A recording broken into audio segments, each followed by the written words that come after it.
राष्ट्रीय महामार्ग क्रमांक 6 वरील धुळे ते जळगाव दरम्यान फागणे तरसोदपर्यंत नव्याने बांधलेल्या 4 पदरी रस्त्याची अत्यंत निकृष्ट दर्जाच्या कामामुळे अवघ्या 15 दिवसातच दुरावस्था झाली आहे। एवढेच नव्हे तर आसोदा गावाजवळील रेल्वे पूलही उखडून गेला आहे। साईडचा भराव देखील निघाला आहे। त्यामुळे या पुलावरील वाहतूक पूर्णपणे बंद करण्यात आली आहे। परिणामी ही वाहतूक जळगाव शहरातून वळवण्यात आल्यामुळे जळगावकर नागरिकांना तसेच वाहन चालकांना मोठा मनस्ताप सहन करावा लागत आहे। तसेच त्यामुळे गंभीर अपघाताचा धोकाही निर्माण झाला आहे। निकामी ठरलेला सदरचा पूल दुरुस्त करण्यास किमान 6 महिने लागतील। तेव्हा या कालावधीत मुक्टी आणि नशिराबाद जवळील टोल नाक्यांवर वाहन चालकांकडून करण्यात येत असलेला जिजिया कर अर्थातच टोल वसुली पूर्णपणे थांबवण्यात यावी। त्याचप्रमाणे निकृष्ट पद्धतीने काम करणारे संबंधित कंत्राटदार, पर्यवेक्षक अभियंते व जबाबदार अधिकाऱ्यांवर कठोर कारवाई करण्यात यावी। भविष्यात अपघात होऊन जीवितहानी झाल्यास सदोष मनुष्यवधाचा गुन्हा दाखल केला जाईल अशी मागणी सेवानिवृत्त अभियंता तसेच एसक्यूएम ग्रेड 2 चे अभियंता विजय हिलाल मंगळ यांनी भारतीय राष्ट्रीय महामार्ग प्राधिकरण प्रकल्प संचालकांना कायदेशीरपणे बजावण्यात आलेल्या नोटीसमध्ये नमूद केली आहे। या मार्गावरील फागणे ते तरसोदपर्यंतचा रस्ता सार्वजनिक वापरासाठी खुला झाल्यानंतर अवघ्या काही दिवसातच त्याच्या पृष्ठभागावर खड्डे, भेगा आणि संरचनात्मक दोष निर्माण झाले आहेत। रस्त्यावरील खड्डे आणि उखडलेला पृष्ठभाग वाहन चालकांसाठी गंभीर धोका निर्माण करत आहे। परिणामी वाहनांचे नियंत्रण सुटून मोठे अपघात होण्याची दाट शक्यता आहे। तेव्हा या महामार्गावरील फागणे ते तरसोद या संपूर्ण महामार्गाचे पुनर्बांधणी व नूतनीकरण करण्यात यावे। रस्ता व पुलाची पुनर्बांधणी होईपर्यंत धोकादायक खड्डे, रेटिंग आणि उखडलेले भाग तातडीने दुरुस्त करावेत। तसेच निकृष्ट काम करणाऱ्या संबंधित कंत्राटदार, पर्यवेक्षक अभियंते व राष्ट्रीय महामार्ग प्रकल्प संचालकांना दिली होती। तसेच 15 दिवसात मानकानुसार काम सुरू न झाल्यास जन आंदोलन आणि रस्ता रोको सारखे आंदोलन करण्याचा इशारा या निवेदनाद्वारे दिला होता। मात्र राष्ट्रीय महामार्ग प्रकल्पाच्या अधिकाऱ्यांनी याकडे दुर्लक्ष केल्यामुळे 3 जुलै रोजी पुन्हा अभियंता विजय मंगळ यांनी प्रकल्प संचालकांना नोटीस पाठवली आहे। या नोटीसीच्या प्रती महामार्गाचे वरिष्ठ अधिकारी, केंद्रीय रस्ते वाहतूक व महामार्ग मंत्रालय तसेच जळगाव, धुळे जिल्हाधिकारी, पोलीस अधीक्षक यांनाही पाठवण्यात आले आहेत।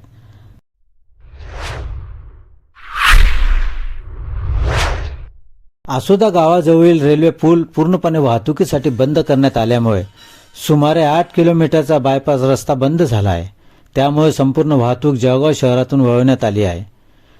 यामुळे मोठा अपघात होण्याची शक्यता निर्माण झाली आहे। तेव्हा तातडीने पुलाची दुरुस्ती करण्यात यावी, कारण या कामास किमान 6 महिने लागतील असा अंदाज सुमारे 40 वर्षांचा अभियंता पदाचा अनुभव असलेले विजय मंगळ यांनी व्यक्त केला आहे। या कालावधीत मुक्टी आणि नशिराबाद जवळील टोल नाके पूर्णपणे बंद करून वसुली थांबवण्यात यावी, अशी मागणी विजय मंगळ यांनी आपल्या नोटीसीद्वारे केली आहे। या संदर्भात अभियंता विजय मंगळ काय म्हणाले ते पाहूया। सेवानिवृत्त उपअभियंता सार्वजनिक बांधकाम विभाग धुळे। मी गेल्या महिन्यामध्ये 2/7/26 NHAIचे प्रकल्प संचालक जे आहेत साळुंके साहेब, एक यांना तक्रारी नोटीस दिलेली कायदेशीर की या चाऱ्या पडलेल्या आहेत फागणेपासून तर तरसोदपर्यंत, त्या चाऱ्यांमुळे खूप अपघात होत आहेत आणि ते दुरुस्त व्हावं याच्यासाठी मी त्यांना पत्र दिलं आणि त्याच्या प्रती माननीय नितीन गडकरी साहेब म्हणजे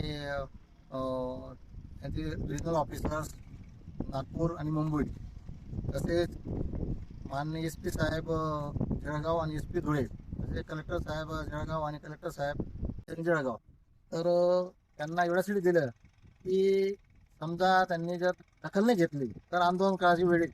परंतु सुदैवाने तशी आंदोलन करायची वेळ आल्याने त्याच्यात त्यांनी दखल घेतली, परंतु ज्या पद्धतीने त्यांनी जे स्पीडने घ्यायला पाहिजे होती तसं न घेता त्यांनी एक कोणाला तरी पाठवून दिलं दिल्लीवरनं आणि ते काय त्याची मला कल्पना नाही।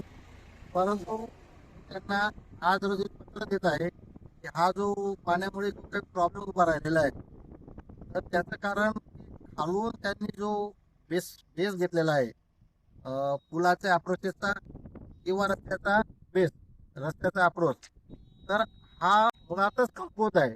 टेक्निकली त्याच्यात फॉल्ट आहे। आता त्यांच्यात काय चुका झाल्या ते त्यांना माहिती, परंतु एखाद्या यांनी सबलेट केल्यामुळे यांचा प्रॉब्लेम उद्भवला दिसून राहिला. खालचं काम करणारी वेगळी व्यक्ती, वरचं काम करणारी वेगळी व्यक्ती, आणि त्यामध्ये यांचा जो न निघणारा असा प्रॉब्लेम झालेला आहे. या ताऱ्या पडतायत ते यांना पूर्णपणे खोदून पूर्णपणे नवीन केलं तरच ते टिकणार आहे. आणि आता हे जो अप्रोचेस जे तुटलेले आहेत, ज्या फॅन वाल तुटलेले आहेत, ह्या कुठल्याही परिस्थितीत दुरुस्त होण्यासारख्या, वरच्यावर दुरुस्त होण्यासारख्या नाही.